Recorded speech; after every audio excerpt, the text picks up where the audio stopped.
verbs. But our focus is on three-letter verbs. Are you with me, brothers and sisters? It came in our dars, Aina Hamidun. Where is Hamid? What was the reply? Kharaja. What was the reply? Kharaja. He went out. So then we started last week with this. Kharaja. See the three letters, brothers and sisters? Three letters. Now the scholars of Arabic grammar have done a lot of things to make us learn everything with ease, They put a pattern on it. And that pattern will keep on increasing. But the root will still be same. What will be the root of the pattern? Fa, la. See? Okay? First kalima, second, and third. Three letters. Fa'ala. We will say fa kalima, ain kalima, lam kalima.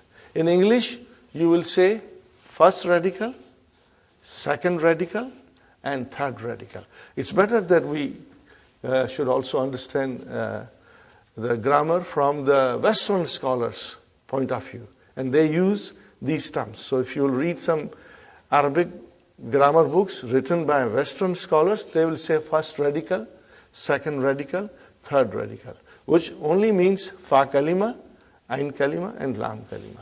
So all the verbs in the Quran and in the Arabic language can be traced back to fa kalima, ain kalima, and lam kalima. And this process is very interesting and fascinating.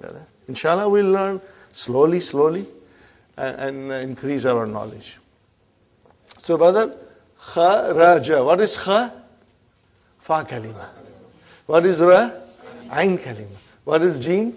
Lam kalima. Okay? And if I tell you any other word, you will also do the same way. In English, kha is first radical, ra is second radical, jim is third radical. Now I want you to look at the difference. Brother. Kharaja, now I am writing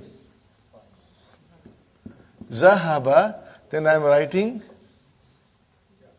Jalasa, and then I am writing Raja. These are the four verbs Dr. Abdurrahim has used in book 1. Because book 1 concentrates on nouns. This we will study in great detail in book 2. But we are preparing our ground to come to book 2 with good preparation. And do you see here, brother? What do you see? Fa kalima, ain kalima, lam kalima. Fa kalima, ain kalima, lam kalima. Fa kalima, ain kalima, lam kalima. Okay. Now I write down something else. I write down here two very popular verbs.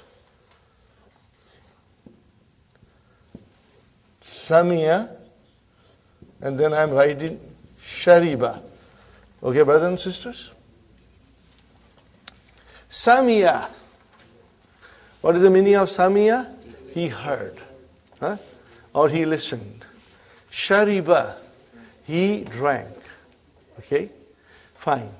What do you see here? Fa kalima, ain kalima, lam kalima. First radical, second radical, third radical. Okay? Are you with me? Now I write down two more verbs, brother.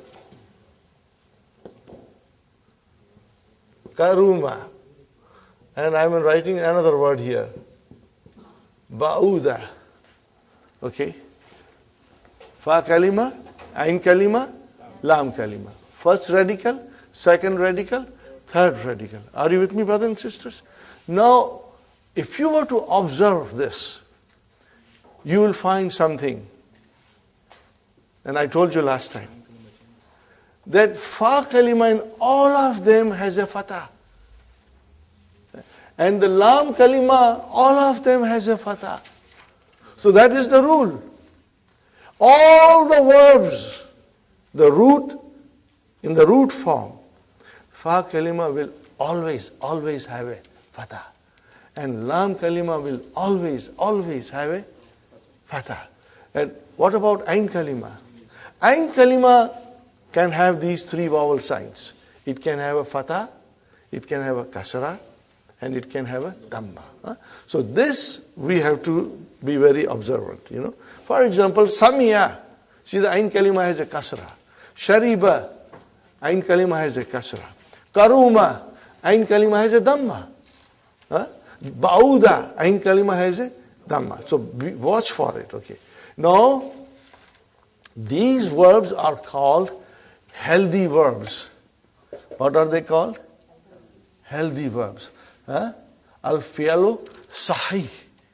Healthy verbs. But if something is healthy, then it has to be somebody who is very weak or sick. Because for a healthy person, there is also someone who is not healthy, which means he is sick. So there are some verbs which are called weak verbs. I won't call them sick verbs. They are all weak verbs. Now this is just a general information.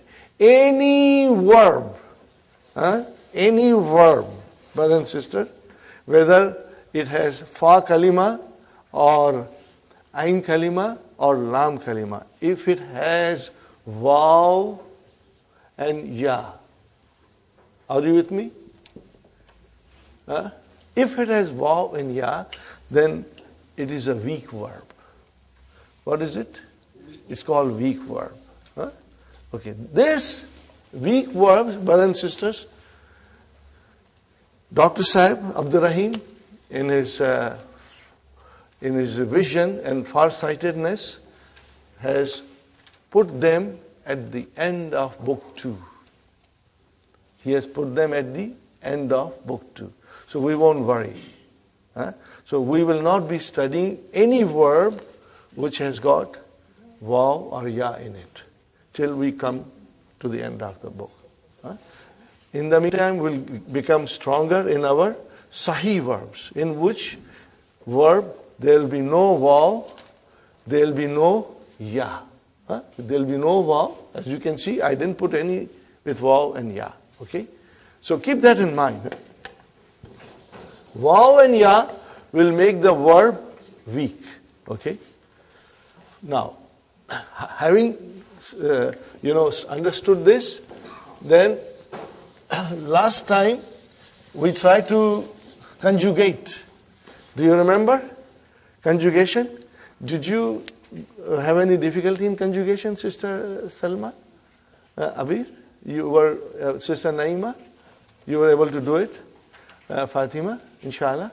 Sister Maimuna, you found conjugation okay? Inshallah. Brother Muhammad? Abdul Qadir? Brother? You are